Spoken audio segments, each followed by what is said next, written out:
Welcome to the Creature Cast, the official Console Creatures podcast. My name is David Petrangelo. I am one of your hosts for this journey into all things video games. Once again, it's my pleasure to say hello to my fellow writers and podcasters. Bobby, how's it going, man?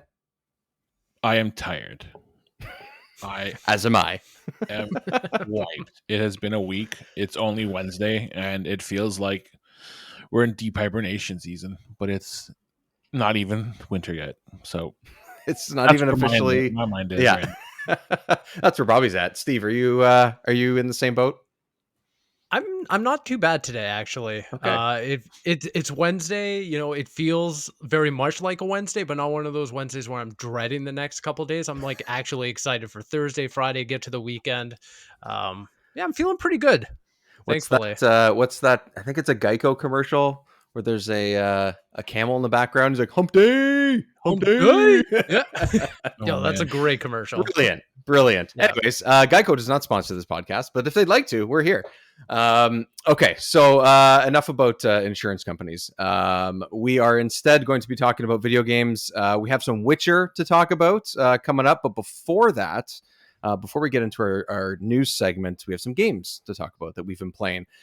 Steve, I want to get this out of the way, elephant in the room, so to speak, stuff here. Let's talk about Call of Duty first, because that is, I would say, the big release of the last 7 to 9-ish days. I don't remember exactly what day it came out, but we have Call of Duty. We have the newest Modern Warfare. We have Warzone. We have DMZ. You're the Call of Duty guy. I want to sort of let you sort of take the reins here, and then we'll sort of talk about our experience so far in the last week. Sure. Call of Duty Warzone 2.0 is now out. It's been roughly a week.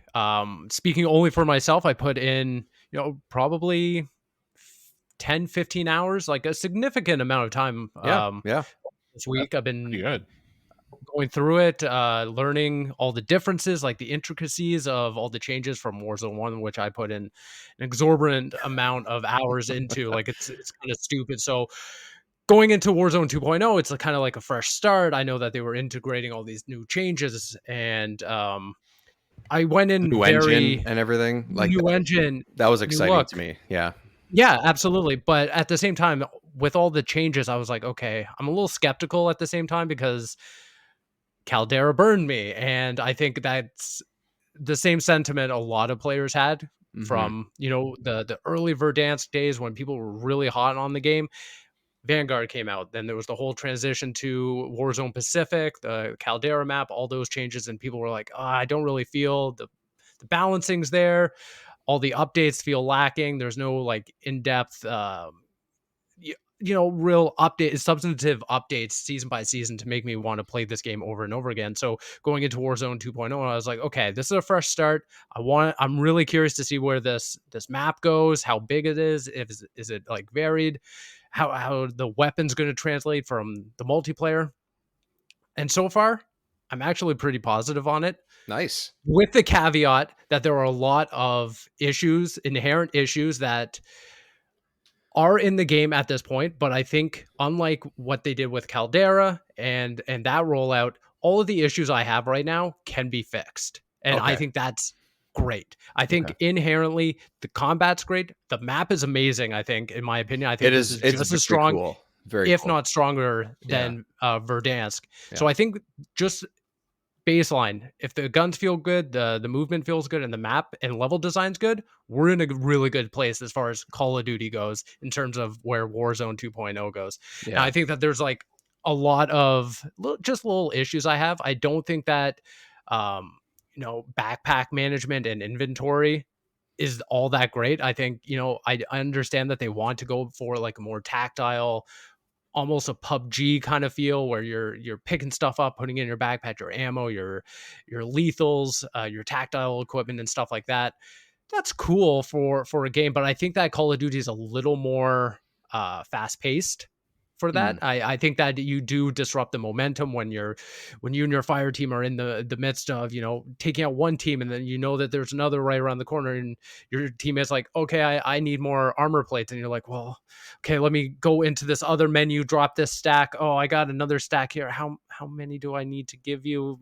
It just becomes like a lot of busy work. I'm of two minds about it, because I think you're right. I think that it's not an arcadey game, but I think everyone's still playing this a little bit, or at least it feels like this anyway. At least the tendencies now are to play this like the previous Warzone, and it is not the same game, which felt more arcadey. I think partially because it was unbalanced a lot of the time. I think because people really played it a lot, and you got the hang of how to traverse certain ways. Like it didn't, at a certain point, it was you're gaming the system sort of thing. Right. And that's fine. That happens over time with lots of multiplayer games, especially battle royales. You have to have an advantage any way you can get it.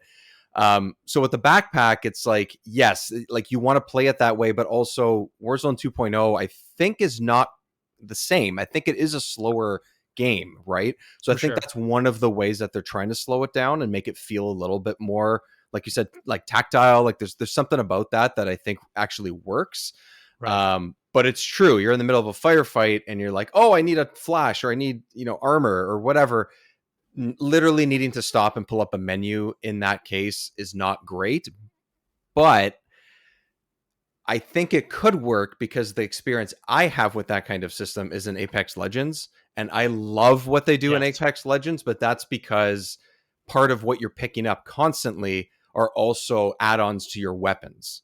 And I love that system in Apex. I think it's great. I understand that sometimes, it can feel like, oh, I got unlucky because I got the luck of the draws. I just didn't get good stuff from the chests or from the ground or whatever. Sure. Fair enough.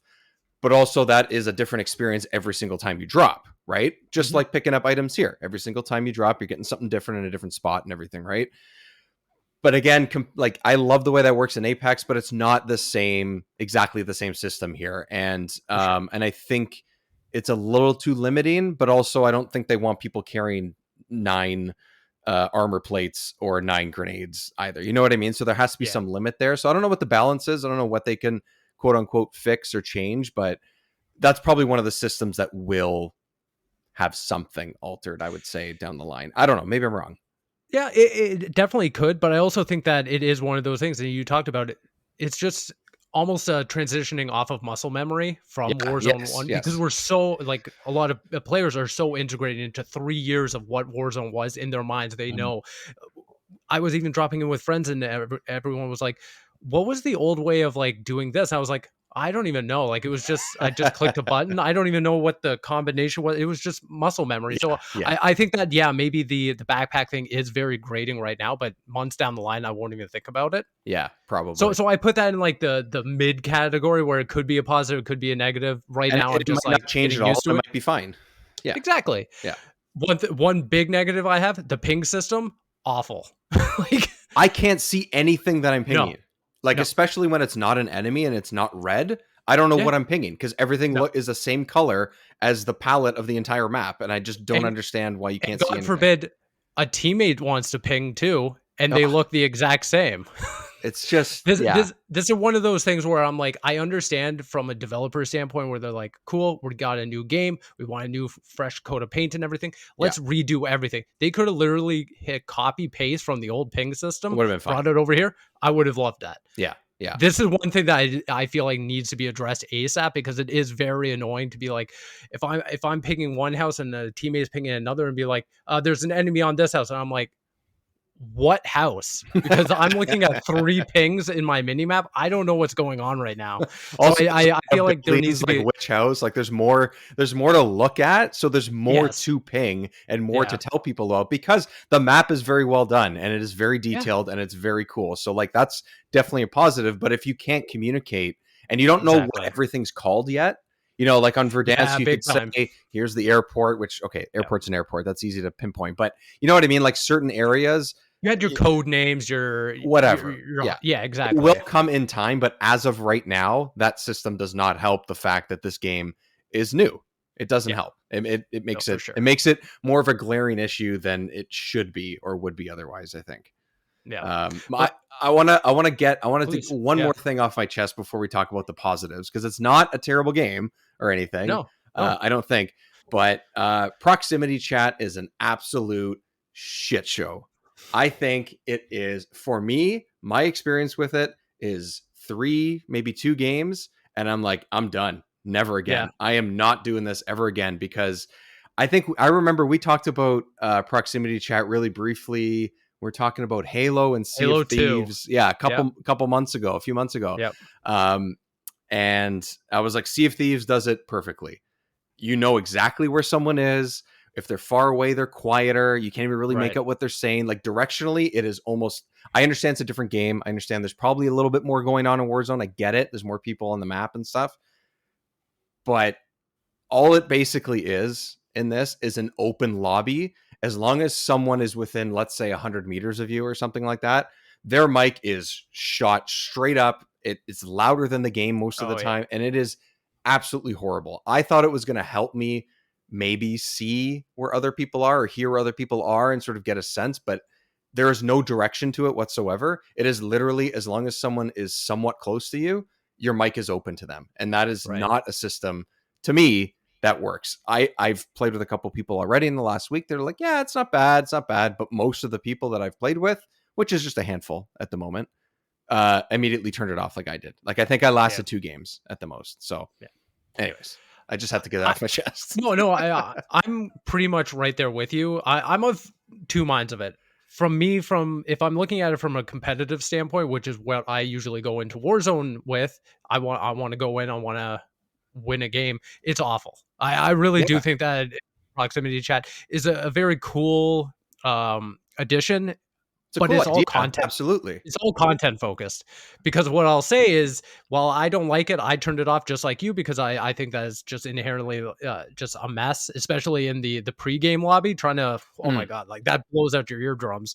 And it doesn't really provide like a competitive edge in the game. And it should. That said, going through Warzone TikTok right now is the greatest thing.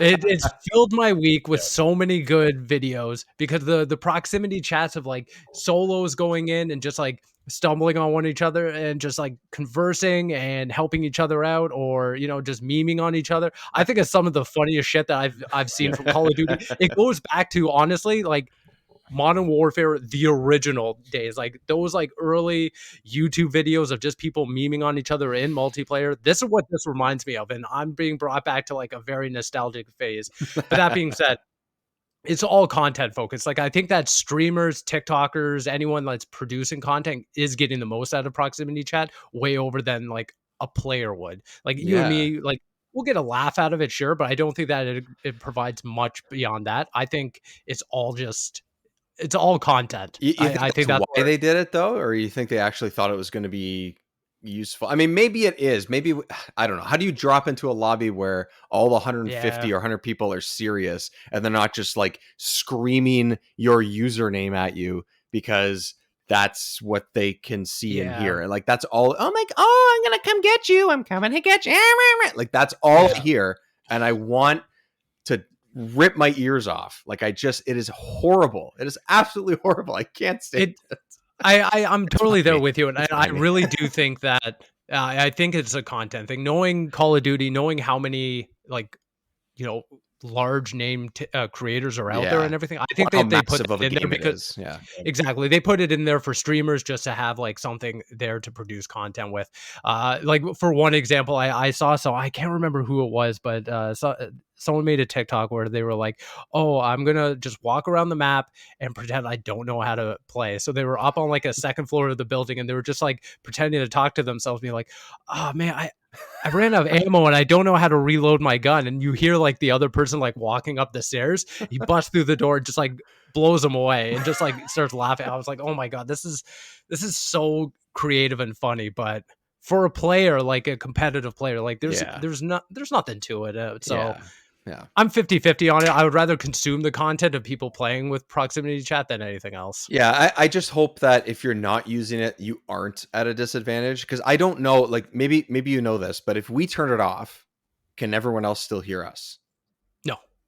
So if we can't hear them, they can't hear us. In actuality, we have a better advantage if we turn it off, because we can still see the little notification on the side. I wasn't even paying attention to that. Dude, I thought if we turned it off, it turns it off entirely. I had a friend of mine in my lobby and everything, and they're like, "Oh, someone's near." I was like, "What are you talking about?" And he's like, "Look at the side of your screen. Like you can see like their name and the everything come up." indicator. I was like, "That's brilliant." So you can just turn your stuff off, and lo and And behold, they can't hear you, but if they theirs can't is hear you. on, you can. Okay, as long as Yeah, they can't hear you, because like when me and my friends play, like yeah, we're kind of goofing around, but we want to at least be competitive. We want to at least exactly. try to win. Yeah, We're not going in just to see who can survive the longest fall from a building. Like that's not why we're playing the game, right? no. Not I say that because we've done that before multiple times in in games like this. Like what's the fall distance on this? Yeah, I have to know because in Apex there's no fall damage. right. Yeah, it's for science. For science, yeah, exactly. It's just Uh, just change my username to Bill Nye. You'll find me. It's been fun though. I think it's a welcome change to a new engine. right. Aside from all the stuff that we're talking about here, like I do think that there's a positive here. The game is pretty good place to start. I feel like I don't know what the meta is. I don't know if there is one yet. I don't know if it feels broken or not yet because I've only played 5 or 6 hours at the most between this Okay. and DMZ. Like I've split my time between them basically. Sure. But it feels pretty good. I think it feels Well, pretty good so far. the meta is one thing I wanted to bring up Yeah. because I love the meta chase. I do feel like that there was something really exciting about Warzone 1 where it was week by week, look at the updates, go through all the nerfs and buffs and kind of a tune your loadouts and everything to that. I'll be honest, I don't feel like I'm at a disadvantage or an advantage just by using floor loot in this game. I Yeah. feel like I Yeah. can Yeah. go Yeah. in, not even concentrate on buying my loadout, getting like going for the care packages with loadouts in them and or going to the buy station, buying them.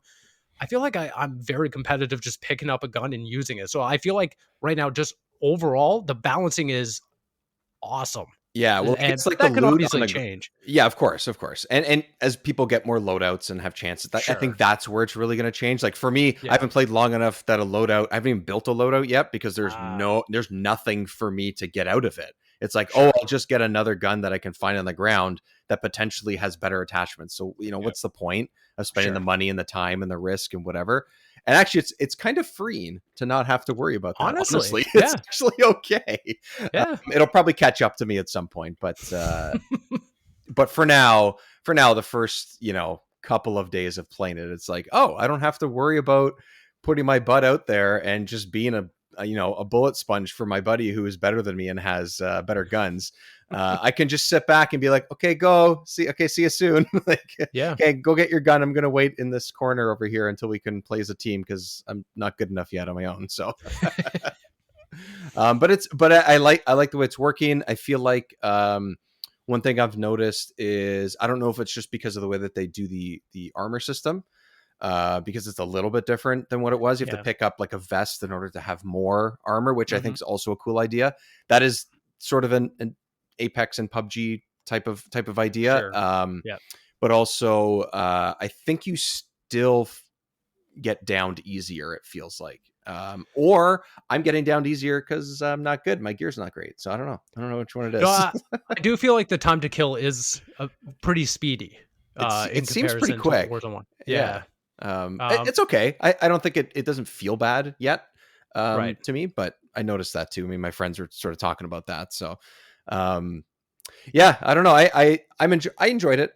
I don't love it yet, but I also didn't love the first one yet, and then I ended up putting Sure. however many hundreds of hours into it. So Yeah. I'm hoping this one latches on like the first one did. I had a great solid year of playing this with friends once a week, maybe sometimes once every 2 weeks. But that is like the longest stretch we took was like a 1 week off of not playing it together, over the course of a Right. year. And like that never happens with games. And it was, No. it's the pandemic thing and everyone at home and stuff. So there's something to that too. But I hope this one sort of latches on like that. And with the DMZ stuff, which we can get into a little bit if you want, but um that's another option. It's another way to play the game, another way to keep you playing, which I've enjoyed so far. I've enjoyed DMZ. I don't know about you.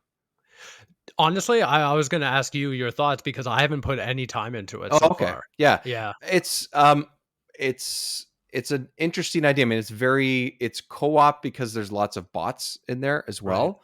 You're not just, which are not pushovers at all. So you'll have like challenges like you do with Warzone, but they will be like sort of story-ish tasks, I guess you could call them, that you complete, and you go from point to point to point, and the name of them is escaping me, so people are going to be yelling at their phone, but or into their earpods. But I think those things are cool because they put you in certain scenarios where other people will also potentially be going for those tasks and those challenges. Yep. But at the same time, you go to those and there's just more NPCs there as well.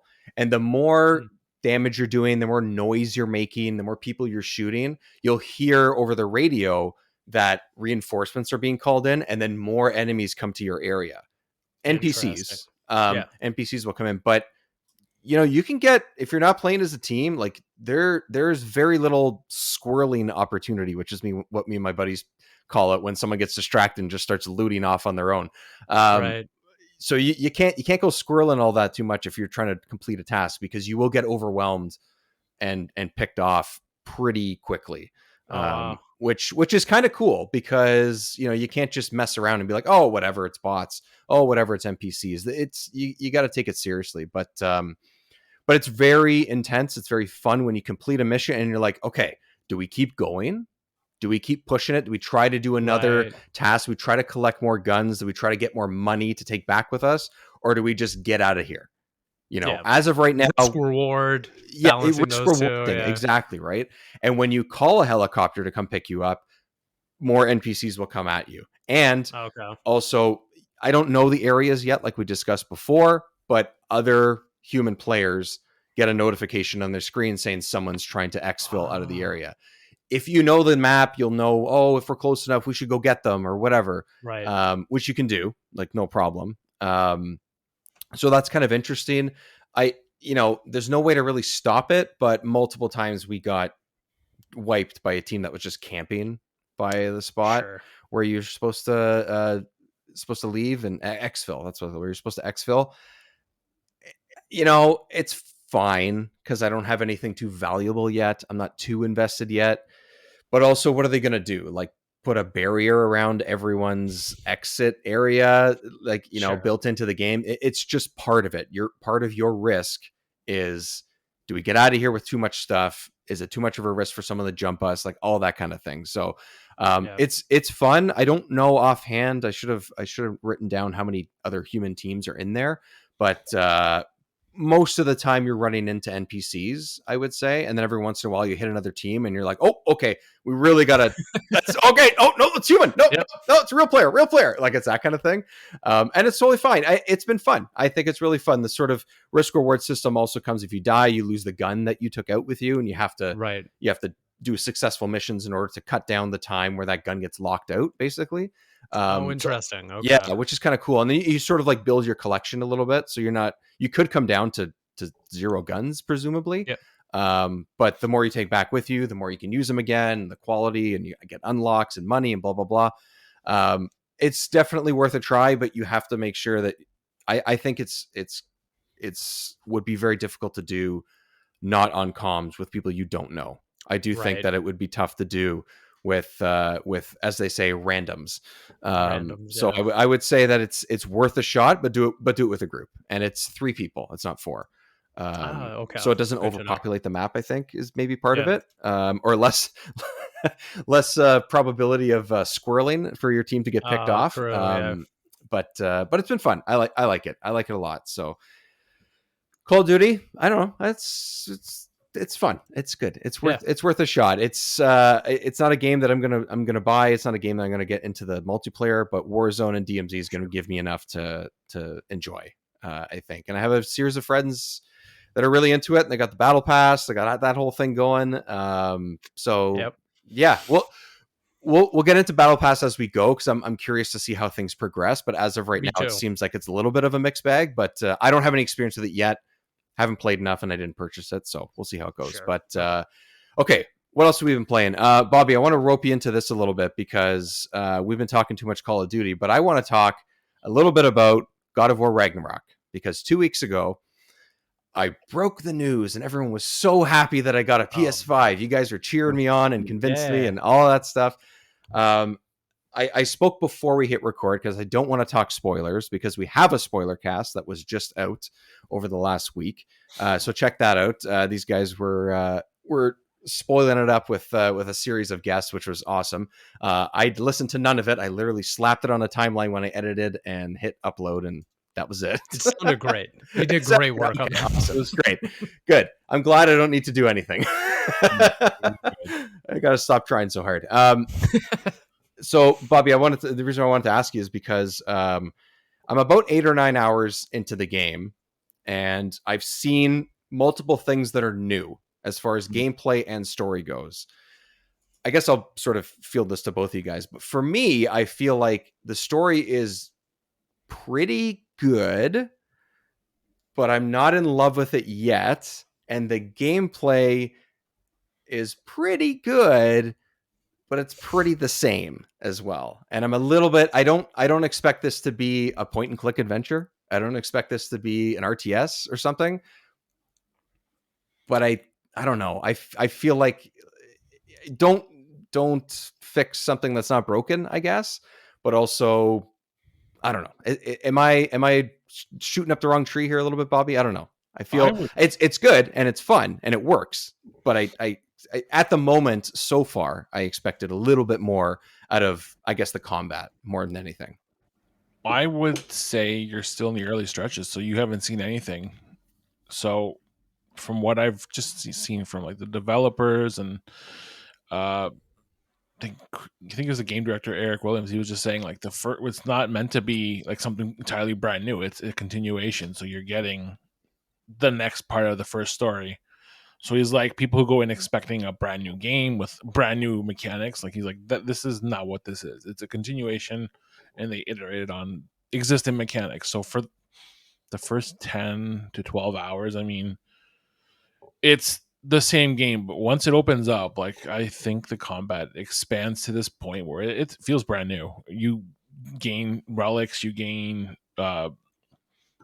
I don't even want to say new weapons, but like you do get abilities and such. Yeah, I mean, you get everything. Like you do get a bunch of things that make it feel like it's a lot. It builds upon what it is, so it feels brand new to me. I know you don't feel that yet, but you'll get to this point. We're chaining combos between the axe and the blades, and you're pummeling enemies with your fists, and you're seeing like, wow, this does feel better. Yeah, and I'm trying to do that, but it feels like I'm forcing it when I'm trying to combo with the blades and the axe so far.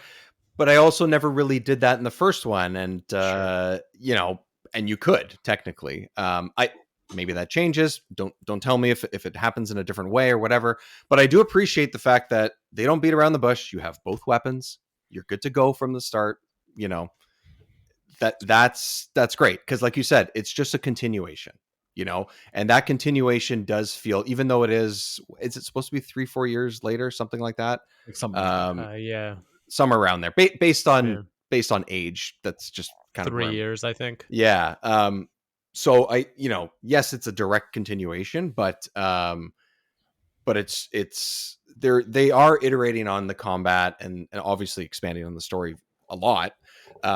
Right off the bat, and you know, there's aspects of it where I'm like, oh, that's different, or oh, that's fun, that's something new, because I was just finishing the 2018 game before I fired this up, and I was like, okay, it's nice to be familiar with everything. And again, I didn't expect a drastically different game. I don't think they needed to make a drastically different one, but I was expecting it to happen a little sooner if it is at all going to change more. And I guess it is, and I look forward to that because I'm enjoying myself so far. That's, you know, I'm not negative on the game. I am definitely enjoying it. That's 100% the case. Still a lot to do. Like I think you probably may have gotten just like your first relic. Like that's about when you start gaining all these relics. So actually, I think that's where the fun comes in, because you start gaining all these new abilities and things that make the combat just a little bit more intuitive, and it's meant to be mixed up this time. Like you have your shield, you're supposed to parry and like counter and block. Mm-hmm. They built that into the game this time. The blocking and the parrying already, I can tell is much more built into the combat than it was for multiple reasons. Yeah. Again, I'm not going to spoil even that, because that in itself is something that's different. And I'm enjoying that part of it for sure. And I really think that, again, I'm not going to name any names, but I do think that all the character work in it, even within these first, I think when I closed the PS5, I think it said, and I did a little save, I think it said I'm at like 9 hours, 40 minutes, somewhere around there. All the care, and I did lots of side stuff. I really try to do a lot of that. The only thing I don't do a lot of, which I didn't do a ton of in the first one, is the Ravens. Everything else, I do it when I can, but I don't go out of my way to do it. Sure. I know you guys likely talked about that a decent amount previously, but all that stuff has been really fun, and a lot of the side stuff so far, if not all of it, is character building as well, and that's awesome. You know, you really don't feel like you're wasting your time at all. It doesn't really feel like a chore, any of it. And I'm happy that I put potentially an extra hour to hour and a half into my run so far, doing this extra stuff, because it's fulfilling. It's fulfilling on multiple levels, and it's an excellent game, and it's going to be talked about when we talk about our game of the year for sure. Like there's no question, and not just us, but lots of other people too. Everyone, yeah. Everyone's going to be talking about it. Yeah. Just one other thing I want to touch on, because you're talking about the combat. The thing I really like about the game is that, to your point of it, you know, liking it but not loving it, is that it does its best just to kind of add one extra thing every so often. When you do start, at least for me, felt like, okay, now it's starting to feel a little repetitive, then they're like, oh, here's this thing, or why don't you try this, or here's, and I'm not trying to like gas up the game to the point where it was like, oh, now gameplay is like revolutionary, it's changed to such a high degree, but I'm just saying, like, they do enough just to like kind of like incrementally make it feel a little more fresh, that you're like, oh, this, it will be cool if I do this and that together, or concentrate on this. It just makes it feel, you know, all the way through, even doing like all the side content, like the 40 hours, by the time you get to the very end, 100% of the game, it feels like, oh, okay, at no point was I inherently bored of the combat. No, I really appreciate. Definitely not bored, and it's still really fun, and it's still really well done. Like I said, like to start, like it's not broken, why fix it? You know, just iterate on it, and that's what they did, and that's totally fine. The controls are fine, and when they introduce different things in there, like you said, when they have those iterations with it, you know, it still doesn't feel overwhelming. It's not like they're like, yeah, do this Mortal Kombat finishing move all of a sudden. Like, it's not one of those things where you have to memorize all these combos and stuff. You know, there's combos in the combat, like there was in 2018, but it's not to that extent. So it's not like they're all of a sudden creating this whole new system. It's just overwhelming. It's just enough, like you said. Yeah, I think I appreciate that too. It's a good point for sure. But yeah, I think more than anything, story wise, character wise, it's excellent. And the combat is still a lot of fun. I'm excited to see what goes next. So I will probably hold on to my feelings until we get to game of the year, I think, for now. And then I'll splurge out some of my feelings about the story and about how things end off and everything. But I can't wait to hear them. Yeah, I mean, I'm roughly like a third, not even, through the game, so I'm excited to keep it going. Within a week, I got about 9 hours to 10 hours in there, so I'm happy to keep going. Well, I think that's the funniest part of it all. When I'm sure Bobby will kind of mirror this sentiment, but like going through it, reaching that almost that exact point where it was the 9-10 hour mark, I was like, cool, we must be like, you know, reaching the end soon, thinking like it was going to be a shorter game, and then they just started introducing even like bigger and wilder like story threads. I was like, we are just getting started here. Like, I just ran into one. Yeah, I ran into one particular character. I guess you could say two particular characters. I'm like, oh, okay, so now we're doing this. We're covering their side of things, or their involvement in things, and you know, we'll talk about it when we stop hitting record. But I was like, okay, that's cool. I'm interested in talking about them and trying to figure out what those individuals are in this whole Ragnarok story. So, yeah. Anyways, God of War Ragnarok, still a very good game. Yes. I hope I didn't seem too negative.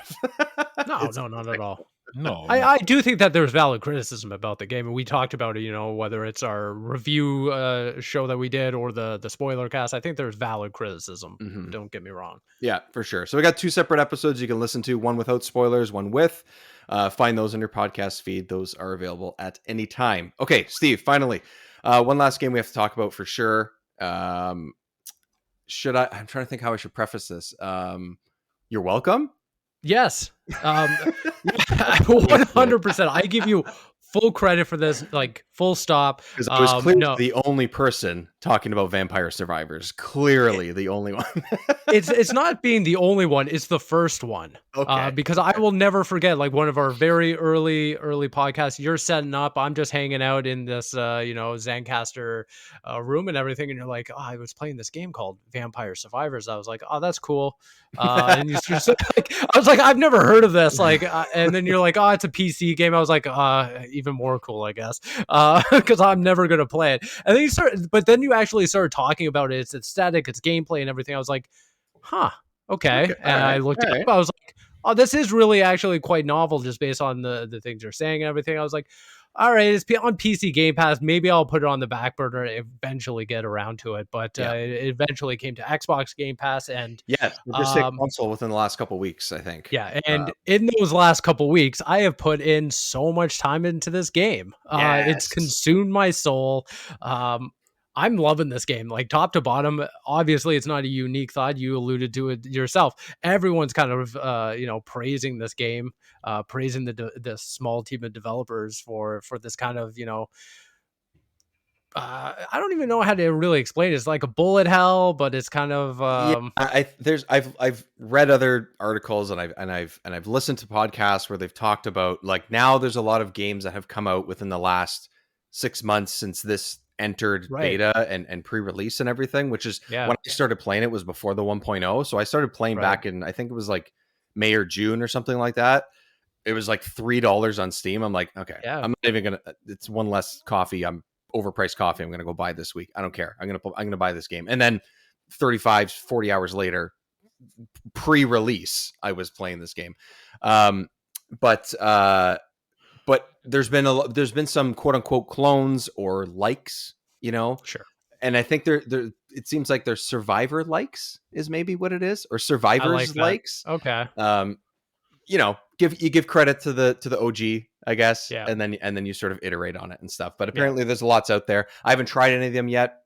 They're apparently all very good as well.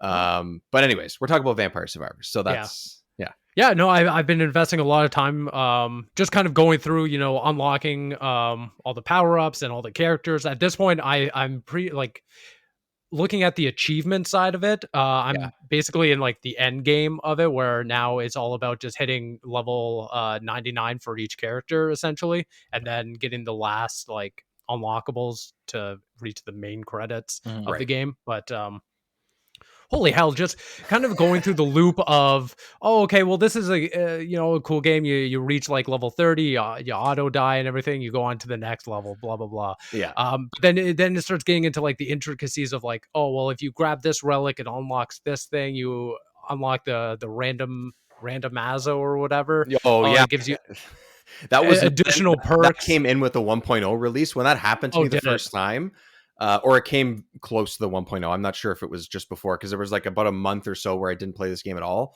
And then I hit 1.0. I'm like, okay, I'm gonna pick this up again and see what they've updated. When I got that first, I was like, what is happening to my screen right now? Like, what's going on here? Which you could say at almost any point in this game, but you know what I mean? Like, it's just like this crazy card system, I guess. Like, it's nuts. But yeah, then you keep going deeper and deeper into the layers of this game, and then you unlock like inverse mode, endless mode, and then you get to survive longer in a level, and then unlock even more. It's like, holy hell, like this game has layers to it, and it's just not a simple roguelike bullet hell game. It's something super deep, and I'm fully committed. I want to, try and grind out those last achievements. I think I've got like 30 left out of the 140. Like I've been so many. I've been putting in work into this game, and you know what's awesome about the achievements? I'm not a huge achievement hunter. Every once in a while, I'll be like, okay, I'm gonna go for it. I'm gonna try and go for most a lot of the time. Like God of War is a perfect example. I likely won't platinum it, but I'm going to do a lot of this extra stuff. One, because it's been very good, obviously, like I mentioned, and like you guys said too, but I'm like, oh, I'm going to get a little extra trophy out of it. And something like this. So Vampire Survivors, for example, I played a lot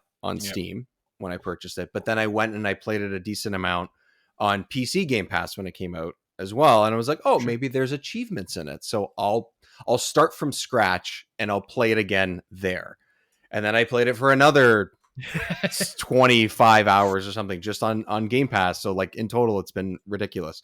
But the second I logged in on 1.0 and updated the game which was like 100 megs or something silly like that, like it's such a small file size, all of a sudden literally 40 something achievements started popping up on my screen. So it all carried over, which was very interesting. I was like, maybe everything's going to reset, maybe the achievements aren't going to count and I have to sort of achieve those over again or whatever, but like each one's like 5 points or whatever, but my screen was just filling on the side. And I'm like, oh, this is super, this is very literally very rewarding. I feel like I have achieved something. So I thought that was very cool because it's very easy to not automatically update that kind of stuff when you go in. Games do that. Yeah, exactly. Yeah, and that, you know what, I wouldn't have been like upset about it. I just was pleasantly surprised that it actually did happen. So anyways, that was kind of cool. Just not to go too long on this, but it's a pleasant surprise. I again give all the credit to you, and this is easily like rising through the ranks of Game of the Year contenders for me. Nice. As small of a game as it is, as small of a team that put in their time into this game, I think it's so unique, so fresh, and just again, on a base level, so simple, but then you start cracking into the game and it's so much deeper than you actually think it is. And I think just for that, it's something very fresh that I think I've been craving from video games lately. Yeah, it doesn't look like it's got a lot under the surface. It's not like the most beautiful game in the world or any of that stuff, clearly, but it's not meant to be. And there's so much under that surface level of it that it's worth your 20, 30, 40, 60, 100 hours that people have been putting into this. I tell you that. I think anyway. I think it's great. Yeah. Okay, so that's what we've been playing so far. Bobby, I want to throw it to you for our news segment because we had some pretty good, pretty exciting news to talk about when it comes to The Witcher 3. So what's happening with The Witcher 3, man? We don't have much of a wait going on here. So what are we looking forward to in the next, I guess, just a couple weeks? For me personally, I'm going to dupe all the gold I can in that game because that's the only way I play that game. But no, realistically, we're finally getting this next gen update, and it feels like it's been forever. I think it's been like 2 years since they've announced this patch, and basically it feels like they've finally got their head on straight at CD Projekt Red. So we're dropping a brand new patch on PS5, PC, I think it's Xbox Series consoles, and I'm not sure if there's anything else. I think it's just those three, but well, that's it. I guess that would be the update. Yeah, because everything else it's already been out for. So it's kind of like Skyrim at this point. It's everywhere. Yeah, so basically you're going to be getting quite a few things. You'll be getting quality mode or performance mode. So you get that 60 frames on performance mode, or you get 30 FPS ray tracing. And I believe there's... I think they added a bunch of things like there's better ambient occultation, global illumination with the day night cycles, and the downside is you get 30 frames per second on that. But I mean, it's The Witcher 3. I mean, the game was gorgeous in 2015, I think it was when we launched, but it's going to look even better now. I mean, that's what I'm looking forward to, seeing all the new 4K models, the textures, and really cool all the DualSense haptics we're going to be getting. So I know that's probably my favorite thing on the PlayStation 5 is the DualSense implementation and any game. So that's one of the bigger things I'm looking forward to. And so that's the place to get it, I guess. Like, is that, I mean, if you can, for sure, that's where I'll be playing it first and foremost. But like, I love the DualSense implementation. I mean, God of War Ragnarok, I don't know if it had anything too memorable, I would say, for very little so far. There's literally been 2 instances, and one of them was just like you just did it if you wanted to. It's there's few games that use it. It's fine. The game doesn't need it so far anyway. So then you get so you also get, I guess, I don't know if it's going to be. I know we mentioned it before we started the show, but like I don't know if there's going to be different camera angles. I don't know about that one. That's the only thing I couldn't confirm. But I know there's obviously the photo mode that's coming, which I know I'm going to be dabbling with because I love photo mode in every game. And the cloud save, where you can import your save from your old save file on PS4. Oh, and that's Xbox great. One. That's great. Yeah, Huge. that's going to be a big thing. And of course, I hope they didn't patch, like I said, the gold duping, because like I spent hours doing that in the last game, and I maxed out all my coffers, and I made sure I had all the money by the end of the game. All the coins, all the monies. Yeah. Most importantly, it's out December 14th. It's free to anybody who owns the game already, and I'm looking forward to it. I mean, I'm probably going to adjust the difficulty on the combat because, I mean, I think we can all agree it isn't the best combat. It really isn't memorable. So I'm going to dial that down and just re-experience the story again, because I think that's probably the best thing about this game is just that story. Yeah, I have zero experience with this game, and I thought what this was a re-release of the game that Right. was because like you said, it was like 2 years ago or maybe a year ago when they last updated or said they were delaying it again or whenever that was exactly. So I have no experience with this game whatsoever. I think we've talked about before. I heard this is great. Blood and Wine is supposed to be amazing. Like all that stuff sounds great. Yeah, I assumed like, oh yeah, I'm not gonna drop $50 to $80 on another big game. I kind of really want to play Miles Morales now that I got PS5, like, stuff like now that it's also on PC. But the fact that I'm sure I can find this game for not too expensive and it's a free update and I have all the hardware that will play these updates, it sounds exciting to me. So I don't know, maybe I get it and I hang on to it for another few months and I play it when things die down a little bit more. Because I would like to experience it, because I have recently started watching the show as well. Oh, that's something else we forgot to ask. There is Netflix based content that I completely forgot about, but I don't know how invested I'm going to get into that, because I don't know if it's just going to be some missions or it's going to be a little bit more. But I mean, no, it's just a retextured Liam Hemsworth. Oh God, I was going to say, is that what it is? The fourth season. No, I'm not. In the last third of the game, they retextured Geralt. All of a sudden, once he walks out the door, he just looks different. One what time, the shit is this? Wait, what? Dude, no, thank you. But no, it's on sale right now, actually. So anybody wants to pick it up, I think it's $11 everywhere. Oh yeah, okay, yeah, I might as well do it then if it's that cheap. Steve, are you looking forward to this? Is this is it enough to dabble back into the game, I guess is the question, if you've played it already?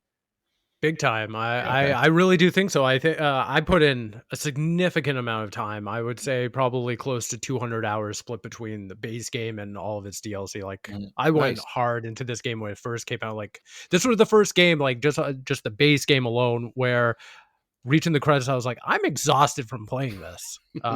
Like this game has so much content in it that I'm just physically exhausted and never kind of like, I need a break away. And then you're not selling this to me, man. You're not. But what I'm saying is that's because I concentrated all my time into that summer it came out. It came out in like a June or something, and I put in so much time just in that moment alone, and then came back for the subsequent DLCs. And honestly, Blood and Wine, I think, is a way better game than even just the base game. I think that is one of the most must-play pieces of content video games has provided. Yep.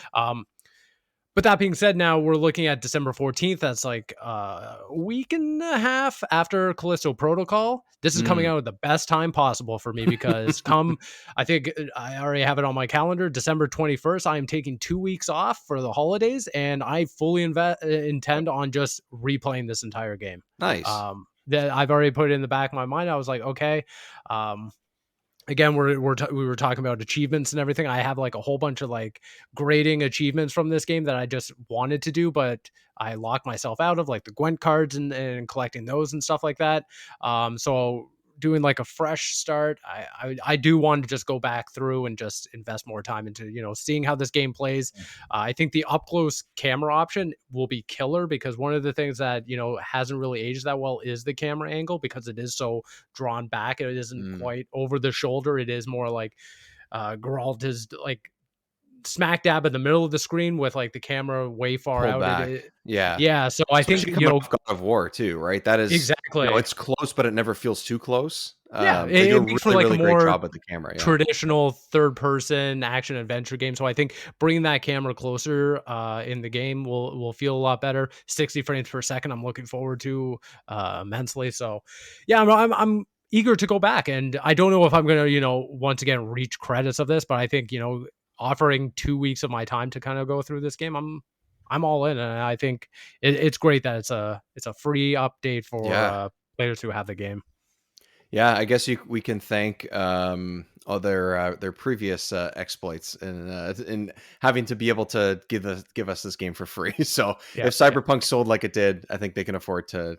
I mean, not that they didn't put hard work into this. Clearly, they did. It seems like they've done of a lot course. here. So, Yeah. and if something is like $15 and under, like a game like this, I know it's like 5, 6, 7 years old at this point, but yeah, this might be enough for me to grab it. And it's not like I never grabbed it or played it because like, oh, it's old, it's gonna look like crap. I don't care. We just talked about Vampire Survivors. It doesn't look great. Who cares? Like, it really doesn't matter. I just want the game to be great, and clearly the story is what stands out about it. So, Big time. yeah. So, Bobby, is it something that you think you'll start over, or are you going to sort of try and dabble in your previous save files? I don't know what I'm doing yet.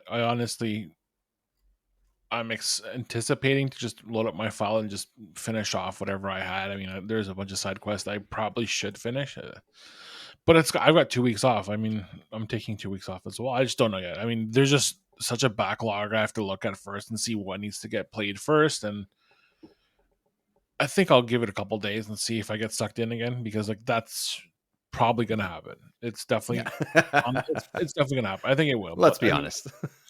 Most likely, I mean, yeah. We're not being paid by Microsoft. We're not on their payroll or anything. But I will say it's $11.19 for the next 7 days as the time we're recording this. I highly encourage people to just go out and buy this. Like, even if you're not going to play it for months or years down the line, just buy this game just to have it, because $11 is a steal for the amount of content you get. Well, yeah, and it's not just about what things cost. Like, if it's a good game, it's a good game, right? Like, that's really what it is. But it's true. The fact that it's that low and they're doing an update like this, a significant amount of work that they did. Yeah. There's just so much to play still. Like, me personally, I'm going to spend time playing just vanilla Modern Warfare 2. I like Modern Warfare as it is. I don't really want to get involved into Warzone because that's just a nightmare in itself. But Modern Warfare 2 it's a good game, so I'm going to stick to that for my break. I like it. I just like domination. I like small maps. I just like that. It's more intense for me. It's fun. Yeah, and, the multiplayer stuff. Yeah, I'm the opposite when it comes to that, but it's also because I also haven't played it in a long time, and I am terrible at that type of gameplay at the moment. So there's that. Okay. It's just it is what it is. I can't be good at everything. No, not everything. Plus, like I'm looking forward to Need for Speed Unbound. I love Need for Speed. Yeah. So if I can sink 30 hours in a Need for Speed game, I'm happy. Like, I know it's not Forza Horizon, but like it scratches an itch for me. I've always loved Need for Speed, even through its highs and lows. It's looking good this year, so I'm looking forward to it. It was an impressive showing, I'd say. I mean, I like what they're doing with it. I know they're not really changing the formula too much, but I mean, it doesn't need it. I mean, it just needs to feel good when you're driving. Everything else I can look away at. And Need for Speed's always had that. Like, they know how to tune their car. Like, if you know how to tune your car, you can play and you'll have fun. Yeah. But yeah, I mean, just everyone go play games. Go play some Witcher. Go play some Need for Speed. Play some Vampire Survivors, because I have never touched it yet. I've actually ignored it. So I have a lot to catch up on. You almost have to ignore it if you have other games to play at the moment, and the backlog keeps building, because you'll spend 20 hours without even blinking. Like, it really is one of those games. I still have Sonic to play. Sonic, it's just There's lots we all have to get to before the end of the year. We will have Game of the Year stuff to talk about. Clearly, just stuff that we've been talking about today is enough of a hint of what we might be talking about. So, you can find all our stuff. ConsoleCreatures.com is the place to go. There's also other places. I mean, this whole social media thing has been a whole thing the last couple of weeks. Steve, where can people find you or not find you now? Everyone's sort of in flux at the moment. Not just you. I mean, like everyone. No. Yeah. No, it definitely feels that way. But thankfully, I mean, not that I was in very much stark competition, but I was able to, branch out and get, at Asvikvari on across all my social media platforms, including Hive. That's a thing now, I guess. We've, all unanimously been like, we're going there. See ya. I like it. I'm not going to lie. I've been there, been active. It's good vibes over there. So yeah, you can find me at Asvikvari across all social media. Alrighty. Bobby, what about yourself? Same thing. So I moved over to Hive. I'm transitioning over there. I mean, it is a good place. I do have a couple of issues. I mean, but it's two people making this massive social channel thing. So I mean, in time, once they get the web version up, you'll find me Ooh. Shalitas on everything and Console Creature on Twitter for now, and then on Hive when they're ready. Yeah, I'm a couple steps behind. I'm gonna get to those. Ones to Hive and Mastodon and things like. I don't know. I'll figure it all out. For now, on Twitter at Dave Petro. But of course, Console Creatures, where you can find all your good stuff. Find us on your podcast feed as well, and give us a rating. Let us know how we're doing, and tell your friends. And once again, we talked a lot about God of War Ragnarok. 2 great episodes for you out there. One with spoilers, one without. Find that on your podcast feed for our website and our podcast. But until next time, everybody, we'll talk to you soon. Have a good one.